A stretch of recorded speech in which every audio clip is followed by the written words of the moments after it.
It's very important to recognize the corridor and give a policy for it so that industries can invest, private sector can come in, governments, state and center can come together on it. We need a predictable mineral, rare earth and magnet related products to be made available for India's manufacturing.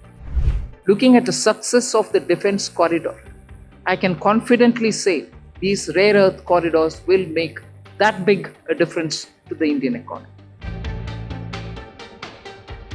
The industrial corridors are very critical for supply chains. We need a predictable mineral, rare earth and magnet related products to be made available for India's manufacturing, whether it's lithium ion, whether it's automobile sector, whether it's the new age solar.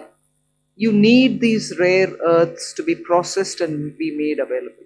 We have enough raw materials. The coastal areas are rich in these minerals, and therefore states also felt, I must credit that the interaction that I had with the finance ministers pre-budget, many states felt that there are rare earths which they can utilize. We then sat up in the budget group that we have, Revenue Secretary, DFL, Secretary DA, and thrashed out, talking with the states. What are the kind of things that we can do so that their capacities to extract these minerals, process them, make them something which the industry can benefit from. So India can be less dependent on imports of these materials.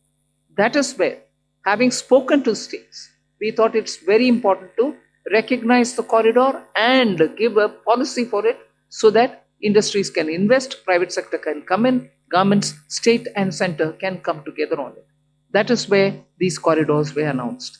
And looking at the success of the defense corridor, I can confidently say these rare earth corridors will make that big a difference to the Indian economy.